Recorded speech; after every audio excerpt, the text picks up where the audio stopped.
Hello, and welcome back to Horrendous Horror, a podcast based on looking back at old horror movies and seeing how they work in the modern day. I'm Parker Judice, a film major and horror movie enthusiast, and today I'll be joined by. Hey, I'm Ethan. I'm a good friend of Parker's, and I'll definitely be able to show and tell you all about the podcast. And this podcast has no close button and no way to power off your device, leaving you with one challenge to stay and listen. Today we'll be discussing a classic among horror fans, The Shining. Released in 1980 and directed by the late but great Stanley Kubrick, with the original novel being written by the infamous Stephen King. This whole movie is considered a pop culture icon by the modern day, but we ask the question, does it still hold up? How does it hold up? Well, I think it's one of the most horror iconic movies in the entirety of the genre. Like horror obviously started like way back in like the early 30s or early 40s with Night of the Living Dead, introduction of horror zombie movie, and then all the way back into Dracula and all that. So, I think the introduction of this movie really brought the horror genre into a new aspect when it came to psychological horror. Now, I'm always a big fan of horror, anything that's blood and guts, Mm-hmm. torture, yada, yada, yada, all that. But when I first watched this movie and it brought me like to the subgenre of like psychological horror, I was just amazed. Like the details that we had to entice. Like, do you remember when we watched it that we just saw like the copious amount of like photo frames like in Yeah, this and one living room. you were losing your mind over how many exits there were. Dude, there was like 20 fire exits. I counted it, man. There was so many fire exits. There's so many, and then you lost your mind also about how huge the knife was. Dude, so to all you podcast listeners, if you watch The Shining, you would know that in the kitchen scene where the little boy and the black guy were talking, I Scatman forgot the Brothers. guy's name. Yeah, there you go. I forgot his name. I'm not really good with names. It shows in the background this like big 15-inch knife. I don't know what you need 15 inches of knife for. That to me was like, wow. That why? 15 inches is just a lot. I mean, I would get like a 6-inch knife or like a butcher knife, hunter's knife, pocket knife. I get it. But I would like to meet the chefs that would need to cut up a piece of meat worth 15 inches long. Like, it just reminds me like of those lumberjacks that like cut the wood and like you got two people, one on each side, going back and forth, back and forth, back and forth. I'll just cut like a of bread. It has to be some bread, man. Oh man. No, but Parker, like what details made your mind like get blown like when watching The Shining? Honestly, the ones that kind of blew my mind it was like that whole opening, like when Jack first goes to the hotel and like he's walking into the office. Like you can see that there's a hallway behind that office, but when he goes into the office, there's a window there looking outside, which doesn't make any Mm-hmm. sense at all. I mean, well, typically offices have windows, Yeah, no? but no, like literally, what's before he walks into office, you can see like there's a hallway that goes right behind that office. Like there would be no room to look outside at all. And yet you just see like the So sun shining bright as day. so you're talking about like a liminal space here. Because I feel like I'm a big details guy. Big, like I said, big horror guy, but I'm Yeah. also a big backrooms fan. You obviously know this. And I'm a big liminal space guy. So, did this remind you of like a liminal space in a way? Kind of like I know like the whole everything kind of changes like with the whole idea like the outlook might be alive or just affecting people so it can get what it wants. Yeah. So I also noticed a new thing about The Shining. So I used to work at a casino, and basically the way that the casino tricks you is both by the lighting and the floors. So they want to make the floors like really, really like stand out or ugly to make the illusion. I forgot like what they do to like make the illusion of you to basically stay there, like to stay in like one spot on a slot machine or make you stay in that building. It entices something with your psychological aspect. So what I noticed is in The Shining, definitely in like the hallway scenes and in some of the rooms, they've had that similar aspect of like carpet to color to pattern ratio that makes like the hotel obviously is like haunted and like all this. So it's basically making you stay there. Like it's imprinted on you. It's like, okay, I need you to stay in this hotel. You know, you can't escape, obviously, unless you go through the door and get trapped in the maze in the snow. But to Mm. me, like I could relate to that because it's making you want to stay inside this. And obviously the psychological I would just call them entities. The entities around you are like slowly consuming you, and I feel Mhm. like the environment and the entities both have a big role here. I would say that, but also it also has to do with Jack himself. Like he already has like this entity that's followed him in before he even came into the lookout, which was his like crippling alcoholism, Hmm. which is like throughout the Okay, hotel yeah, has so tempted yeah, him. okay. I mean, but do you remember, did he sink back into his alcoholism in the hotel?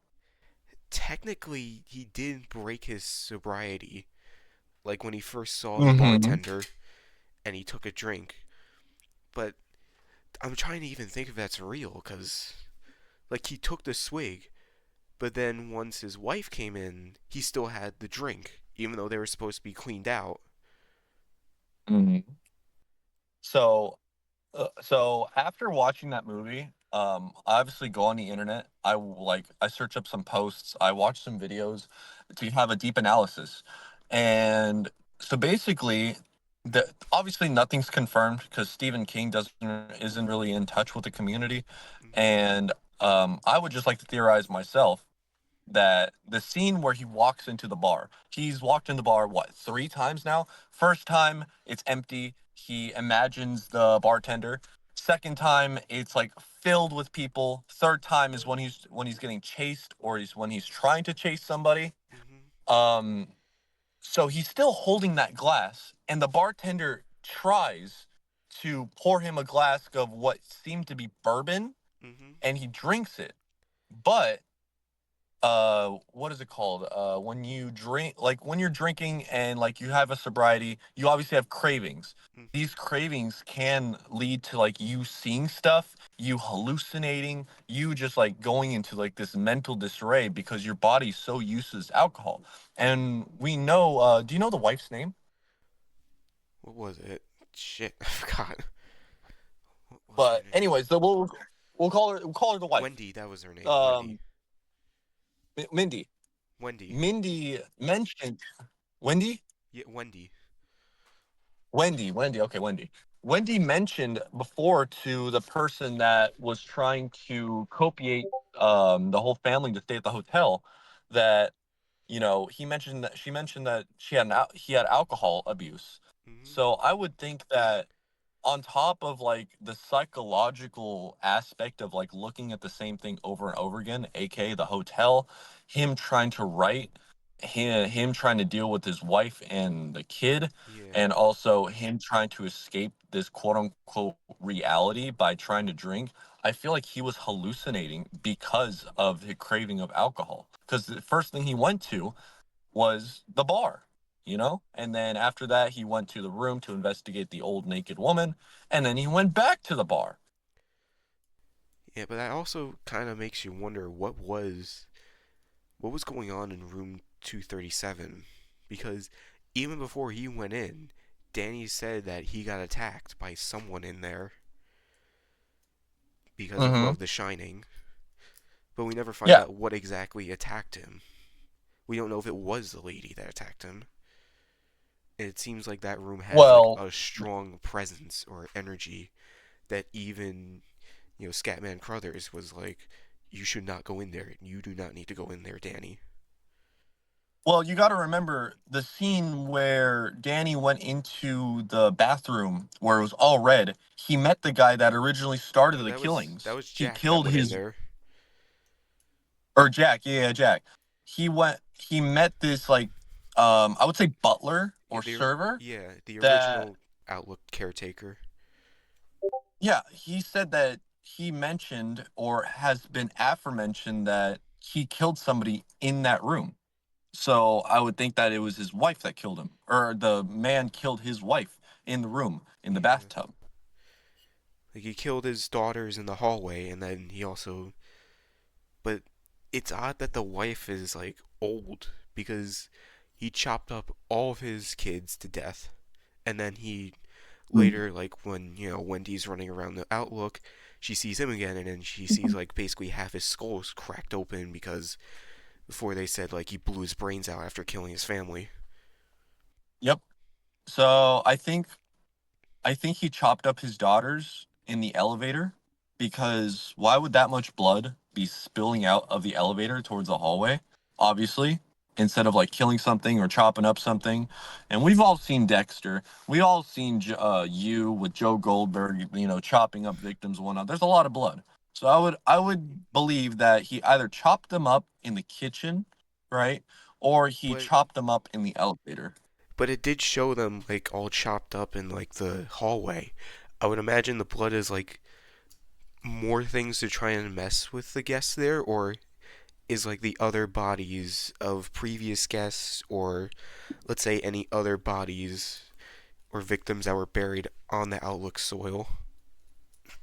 Or simply it's just to mess with your head. Yeah, Who knows? that too. I feel like also all that And messing with Jack's head and the return of alcoholism, we also really get to see more of like what he thinks of his family because of how he was talking about his family. Like says like how I love that little son of a bitch.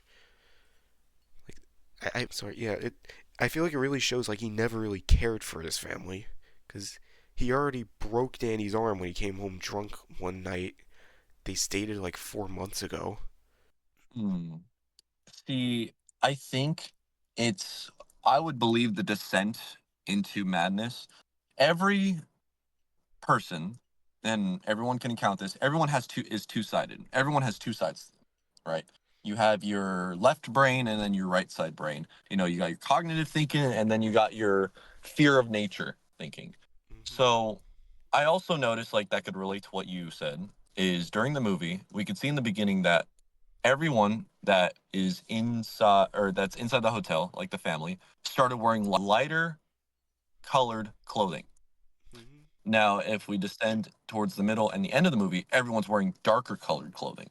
So that could be in relation to just everything can be going downhill. Like you, the viewer, and you, the listener, can possibly think of any ways like what that can mean. That can lead to mental, that could lead to physical, that could lead to just bad things, good things, however you want to think it, because the way that The Shining is made for viewers to think of any and all possibilities and theories. Because that movie is like really old, but no one has confirmed anything. You can search up anything online and everything is just theorized.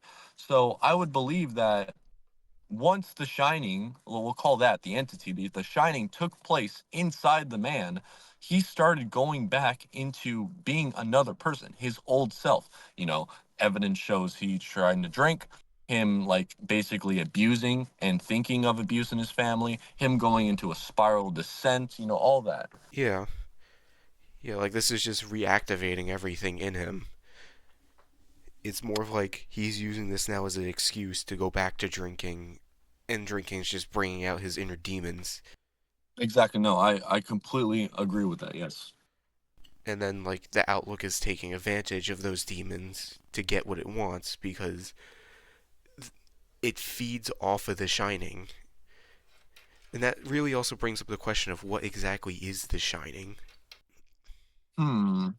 Yeah, what is the shining? I would think I try to base simplicity inside these kinds of movies when it comes to psychological horror. Like you've seen psychological horrors like the paranormal activity, right? Hmm. Paranormal activities obviously is obviously like a poltergeist or like a spirit. Then you've seen movies like The Black Phone. That's also a psychological horror movie, and that involves around trauma. Trauma with being many kids getting captured by like this insane killer, you know, tricking the Yeah. police, yada yada yada, going to the wrong house. So I would think this psychological horror that is included within The Shining is more like the presence of something. Um, I think there's a syndrome in there called Stockholm syndrome, where I, the syndrome is persisted with you being in one area for a big amount of time, like a large amount of time, and you're slowly like descending upon like the area, the environment, and your mental factor is affected. So it could be a good way or it could be a bad way. I know this isn't a psychological horror, but I could relate to this if you guys have seen the show Money Heist on Netflix. Really good show, by the way. I haven't. Involves basically it's basically like a bank robbers are trying to rob these banks around Spain, Mm-hmm. and they're locked inside the bank, and they're trying to figure out a way to get out, basically. And spoiler alert, it's not really a spoiler, but one of the people is a banker.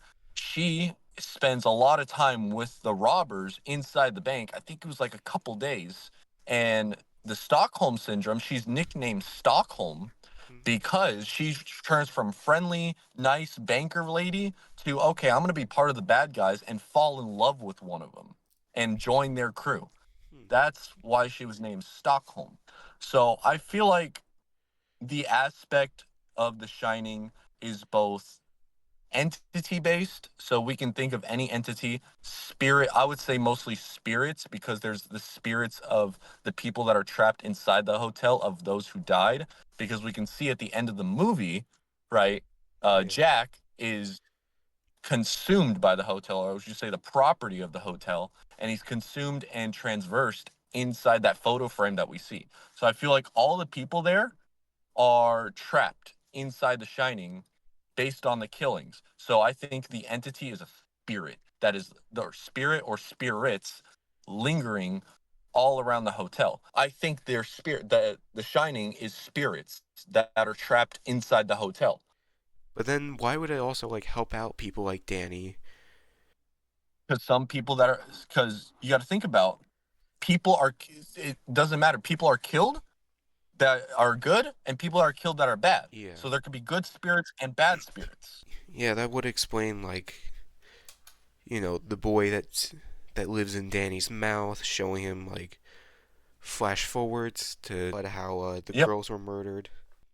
Yep. Oh wait. Oh, so wait. What was the boy that lives in the guy's mouth named? Tommy, I think. It was what? Tommy, I think. Tommy. Huh. I don't. I'm not really good with names, but yeah, no. That's also Me either, a Mr. reference from that. Torrance. Okay. What do you think of the fireplaces in That the kind of Shining? pissed me off. Like, how do you put two fireplaces on top of each other? Like that. Like that really fucked with my mind. Dude, that's just so weird. Like, what? Yeah, there was like a big fireplace and then a small fireplace, then two smaller fireplaces right next to each other. Like Yeah. that whole building's a fire hazard. No wonder there's so many goddamn fire exits. There's dude. Oh my gosh, the fire exits. That is so. Oh Fire exits and all the. man, you know, I'm a big aesthetic guy when it comes to like liminal spaces, and I don't know why, but to me, I don't know if you can agree with me or you think I'm weird. That movie felt cozy to me. You know what I mean? It felt familiar. Like you're just I going mean, to a hotel. Like you're going to a hotel. It feels cozy. It feels big. It feels spacious. I think a lot of people find comfort in space because a lot of people are and I claustrophobic. think that's what So it uses like your mind. Like it uses like exactly, comfort and it's all that, and then like slowly reveals all the flaws of the place. exactly it's trying to trick you. Hmm. That that movie both creeps me out, but I love it because I'm just a big liminal guy. Oh, do we can we also talk about the fact that the papers that he was trying to write a book or type a book, Hmm. and he just kept saying the same thing over and over again. But as Wendy tried to flip the pages, right? The first, like even in the first page, he like kept saying the same thing over and over and over and over and over and over again. So All do you work and no think that his play makes Jack a dull boy. yeah.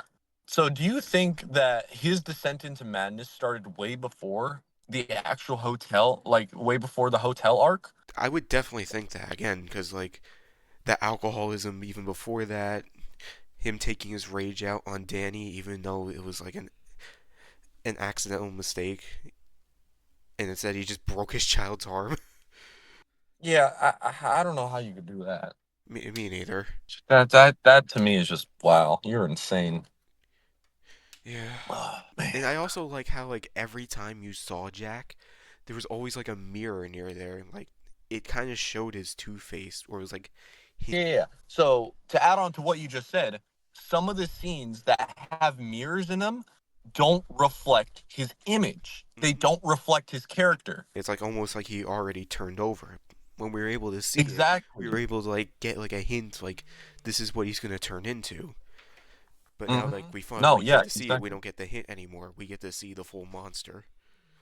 Exactly. Yes. Why were there so many photo frames? That's what I want to know. There were so many. I think we'll get back to that soon. But first, we have to cut to commercial and a nice little word from our sponsor. Mark's Pizzeria. Did you know? And we're back. So, how was your little break? Honestly, I had some Chipotle. It didn't taste that good, and I'm kind of mad. But let's talk about this, because that'll lighten my mood. Yeah. So, after The Shining came out, the film grossed $48 million worldwide on a budget of $19 million. The film initially opened in 10 theaters in Los Angeles and New York. Look at that. Ain't that ironic? What? Yep. A New That's Yorker a and lot. a Cali boy talking about a film that came out in Los Angeles and New York. Hollywood.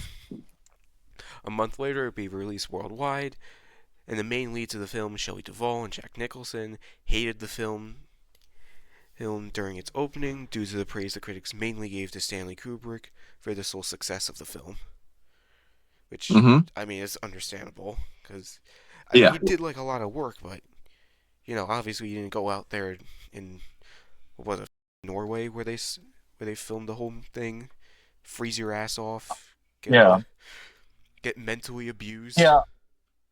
I feel like they weren't appreciated enough, especially the Wendy character. I forgot the actor's name. Shelley Duvall. She just got like, yeah, she just got Yeah. abused throughout the entire filming. Like they're trying to like make her perfect, and she's only human, man. They're trying to make her force things, Honestly, and I like when the whole like during that filming. What was it? Kubrick's daughter was filming a small documentary where she got to like talk to some of the cast and crew, and like there were like some Mhm. scenes that were filmed where it shows like Stanley Kubrick kind of like belittling Shelley Duvall or trying to make her seem like she was more crazy than she like Yep. actually was while filming.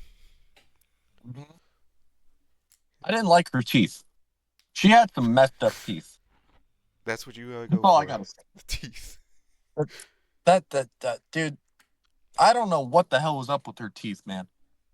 I, Maybe that's why she was so pissed. I think you also said that like she already looked crazy when we first started watching the film. She looked like a chipmunk turned human, bro. She looked crazy before she went crazy. Exactly, man. That's what I'm saying. And then any balding man will always go crazy in their lifetime. I'll tell you that much. I've met some balding people, and gosh, they're either depressed or crazy. I know. That's my grandfather. All right, let's get on to the next question of the segment. I mean, the only actor that was really kind of treated well was what was it? Danny Duvall? Not was it Duvall? No, Yep. not Duvall. Yeah, the child actor that played Danny Lloyd. That was his name, Danny Lloyd. Yeah, but he was like the only Yeah. one that Stanley Kubrick actually treated right, which is obviously understandable because it's a child. He didn't even realize he was making a horror movie. with Stanley No, yeah, Kubrick. and then that came to bite him in the ass way later in life, where he decided to turn into a teacher, and I think he's a college teacher. I forgot what he teaches, but anyone that asks him about The Shining will be immediately expelled from his class because I don't know why. It's either he's sick and tired of being asked the same questions of the movie, or he Yeah. just didn't like the movie. I don't even think he didn't. It's not that he didn't like the movie because he still showed up in like the sequel to it, Doctor Sleep, for like a small cameo. Yeah, only as a cameo. Like anyone's gonna come for it because all these cameos are here just to make a quick buck. Yeah, Like but like I you know, like wouldn't it's even not know it was him. Like it was just like some exactly random like parent. yeah, it could be either for like a small favor or it could just be for like money. Because I remember when I first watched the Deadpool 2 movie, like Hmm. the Invisiman that like died halfway into the movie, like he got shocked, was like I think it was like Brad Pitt or something like that. Yeah, he only showed up for a second, and you know what they paid him? A cup of coffee. A cup of coffee for that. Well, it's like how the first Scream movie made Drew Barrymore the whole face of the film, and she died in the first 5 minutes. Yep, because well, we can tell because in that movie, like anything could happen. So, but going back to the cameo, he probably just show up to make a quick buck, or just like, hey, I'm still alive. Come to my college class. I'll teach you all about chemistry or whatever the hell he teaches. Yeah. Although that does also beg the question: what's the original creator's views on the film? Because from what I heard, he didn't really like the film. He didn't like the changes that Kubrick made, and he much rather prefers the ABC miniseries. That's like, oh, I don't know, 4 hours long. He didn't like the aesthetic of how it turned out. Yeah. See, the movie and the book are completely two different things.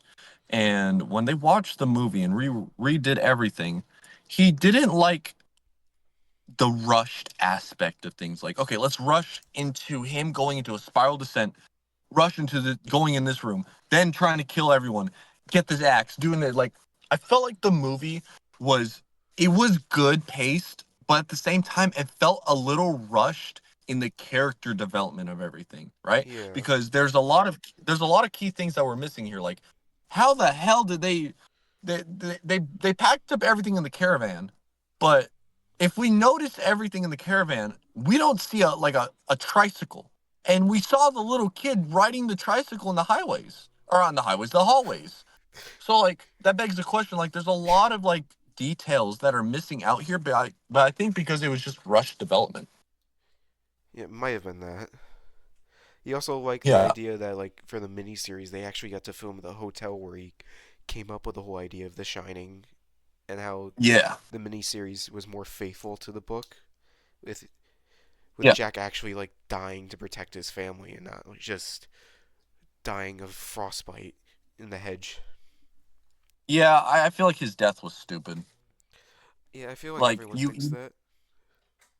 you have an axe or a hatchet, and there's bushes all around you. Why don't you just cut into one direction until you're out of the maze, you know?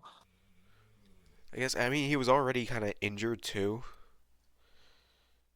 Yeah, but but it that was ain't like a hand stopping your injury. upper Yeah, body from swinging. Yeah, but yeah, I don't know. yeah, I felt like that movie was rushed.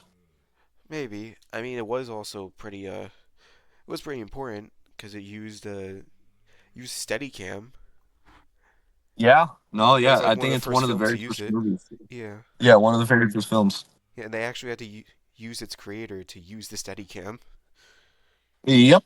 That's how they were able to get all the scenes with Danny driving through the whole hotel in his tricycle. Yeah, it was pretty ingenious, not gonna lie. I don't know why I'm thinking about when you said on the highway. I'm just thinking about that scene with like the minion just going Mark 5. I mean, I meant hallway, but you can think of it however you want, that's, man. We're that's all human here. that's how Danny actually got out of the hotel. He fucking blasted Was a right through the highway, doors. yeah. He said, "No, I'm going I'm going down the mountain." Also, another thing I gotta bring up with Um, that movie. What a Fun idea. It's like, hey son, did you know that cannibals ate each other up here in the mountains? Maybe that'll be us. Hey, good protein. That's all I gotta say. Some good Good protein protein. source. Good protein. Good protein. Protein. That's gonna be a quote. All right. Well, obviously, we can't go through The Shining without mentioning all the conspiracy theories with it. Oh man. Well, we're Like, gonna have to keep that short because there's so many. yeah, I'll probably mention, like, what, only the two major ones? Like, the whole thing is about, like, Native American genocide, which I really haven't looked into, and I Yeah, I don't can't know too much really about that. see the connection. And then the other one is that the whole movie is, like, an apology for the faked moon landing. Because Okay, I think I know some evidence of the first conspiracy, but I don't know shit about the second one. I'm trying to think, because there was a whole documentary talking about it called Room 237, saying like how all like these little things here were like small apologies and confessions that Stanley Kubrick helped fake the moon landing. Yeah, I don't know anything about that, honestly. Yeah, it's crazy. It's a crazy thing to think about. People are crazy. Yeah, I mean, they did watch this movie. Yeah, no, yeah, that's true. A lot of But people I watched it. yeah, I think adding on to the first conspiracy theory about the apology to, or not apology, like the Native Native American American genocide. genocide. Yeah. So we can definitely see like the attire of the bar scene where everyone was like dressing up and everything and the music. You could see that in some Native American tribes, they have like these top hats with not top hats, I forgot what they're called. The top hats with like feathers on them. So we could see that, and we can also see the background of the scene where it's like Native American-ish in a way. Like there's a lot of feathers, a lot of light clothing mixed with black clothing. So Hmm. like a lot of pilgrimage, a lot of like references to Native American, because obviously when Native Americans met the Pilgrims, Pilgrims killed everyone, yada yada yada. Yeah, So I would think that's like the biggest reference and biggest evidence key to the Native American killings. yeah, that's definitely one of it. One of them, at That's one, least. yeah, but I don't know too much about the conspiracy theory and whatnot, the evidence wise. Yeah, me neither.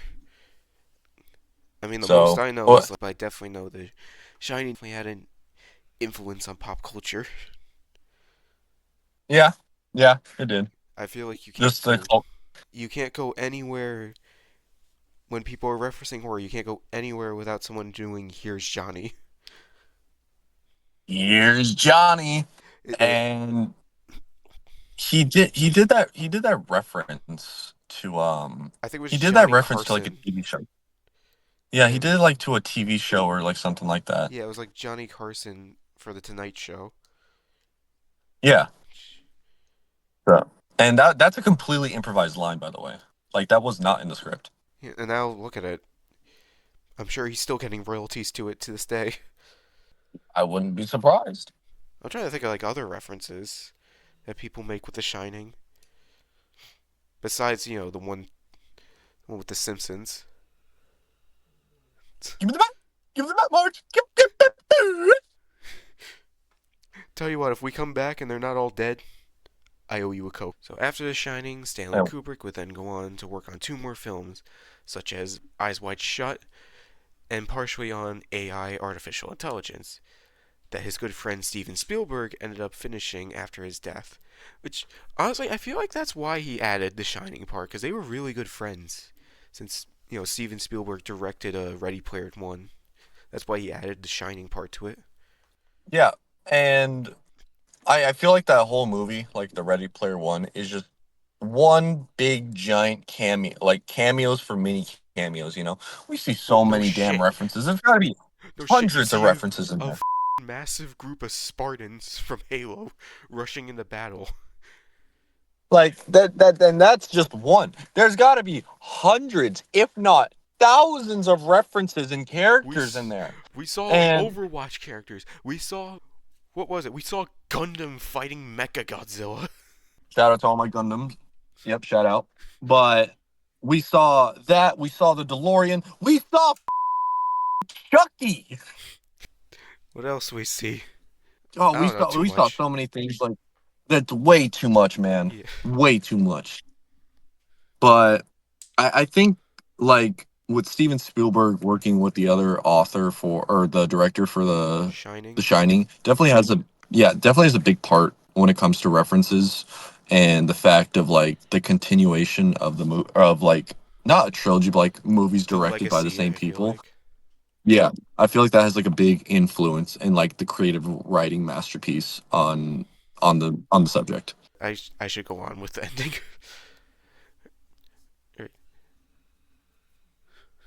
Jack Nicholson would then go on to have a successful filmography, starring in Tim Burton's Batman, Terms of Endearment, and a few Good Men, along with probably other films we know of. The Juice is Loose. Juicy blues. While Shelley Duvall would go on to have a prolific career in producing and acting films, retiring in 2002 until coming back in 2024 to work on an independent film known as The Forest Hills, before passing away in July 2024. Finally, we have Danny Lloyd, who went on to act in a few films before becoming a biology professor, but returning for a cameo role in the sequel with The Shining Doctor Sleep. While The Shining may be a And was weird, confusing movie, it's still an iconic and staple in the horror and pop culture genre. So, you got anything else to say before we end? I think The Shining is a great, if any of you have not watched The Shining, it is a great introductory to the horror genre because there's many horror genres. So I think it's a great introduction to obviously the base horror genre of psychological horror. And it will make you like rethink things if you're loving that, like mystery wise. So I think if you're a big fan of like the backrooms, for example, liminal spaces and or like paranormal activity, give this movie a try. Yeah, I would definitely say the same. Especially if you love more like eerie films and Yes, exactly. less your style of torture porn. Yeah. Yeah. Well, I know you some of us love your have good Saw. points. I know you love your Saw, and maybe you're hostile too. Look, man, there's some truth behind it. All right. There's some lessons to be learned. Killing All is right. distasteful. Killing is distasteful as he like kills like 30 people, but it's fine. You're fine. It's fine. He's fine. It seems as It's if our fine. trip is coming to a close. I'd like to thank my guest for this episode, Ethan, for joining me, and for you, the viewer, for listening to our ranting. On our next episode, I'll be joined by my friends Dakota Campbell and Sylvanus Conklin as we wait for Santa's sleigh to come tonight.